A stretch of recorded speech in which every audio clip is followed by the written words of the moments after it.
మీ అధికారం ఉందని ఊరి మీద ఆంబోతులుగా పడితే ఒకటే హెచ్చరిస్తున్నా, నీ ఆంబోతుతనానికి కళ్ళు వేస్తా, మిమ్మల్ని ఎక్కడ పెట్టాలో పెట్టి వాళ్ళు కాపాడుకునే బాధ్యత నాది.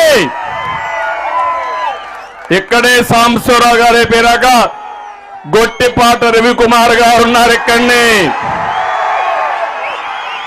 ఎప్పటి నుంచో గ్రనైట్ వ్యాపారం చేస్తాడు. పార్టీ మారమన్నారు.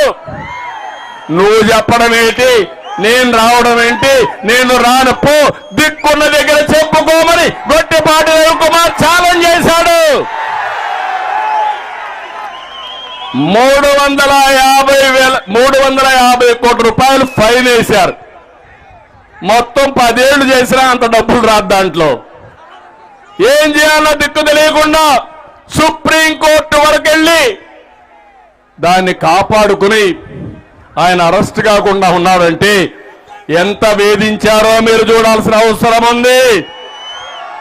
నేను అడుగుతున్నా, ఇక్కడుండే మీరందరూ బాధితులే, అవునా కాదా అని మిమ్మల్ని అడుగుతున్నా.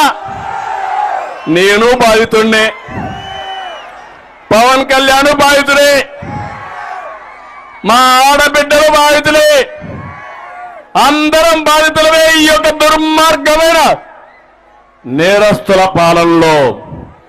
అందుకే నేను మిమ్మల్ని ఒకటే పెడుతున్నా, వీళ్ళ ఉద్దేశం ఒకటే, మనం బానిసలుగా ఉండాలి. వీళ్ళ దోపిడీకి అడ్డం వచ్చినా, వీళ్ళు చేసే తప్పన్నా మన మీద దాడులు చేస్తున్నారు.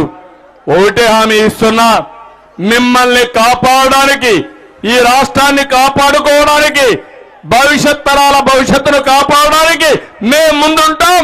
ఆశీర్వదించమని మనస్ఫూర్తిగా అందరికీ విజ్ఞప్తి చేస్తున్నా. ఇది మా పోరాటం కాదు.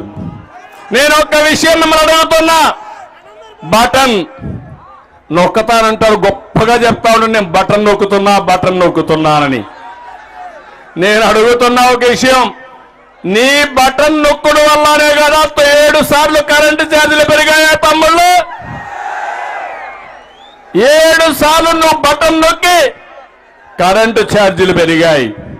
అదే తెలుగుదేశం హయాంలో 5 సంవత్సరాలు కరెంటు ఛార్జీలు పెరిగాయా అని మిమ్మల్ని అడుగుతున్నా. నాణ్యమైన కరెంట్ ఇచ్చావా లేదా అని మిమ్మల్ని అడుగుతున్నా.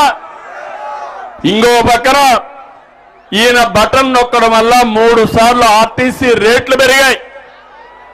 ఈయన బటన్ నొక్కడం వల్ల బాధుడే బాధుడు. చెత్త మీద పన్ను, పెట్రోల్ పన్ను మీద పన్ను, డీజిల్ మీద పన్ను, గ్యాస్ సిలిండర్లు పెరగడం, నిత్యావసర వస్తువుల ధరలు పెరిగాయా లేదా అని అడుగుతున్నా. 5 ఏళ్లలో 7 నుంచి 8 లక్షల కోట్ల రూపాయలు ఒక్కొక్క కుటుంబం నుంచి దోపిడీ చేసిన దొంగ ఈ జగన్మోహన్ రెడ్డి అని చెప్పి కూడా నేను మీకు తెలియజేస్తున్నా. నేను అడుగుతున్నా, నీ బటన్ నొక్కుడు కార్యక్రమం జాబ్ క్యాలెండర్కి ఎందుకు పనిచేయలేదని అడుగుతున్నా. పనిచేసిందా తమ్ముడు? వచ్చాయా ఉద్యోగాలు మీకు?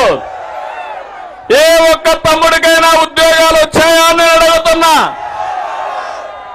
5 జనవరిలో అయిపోయినాయా లేదా? ఇంకా వస్తాయని ఆశుందా మీకు?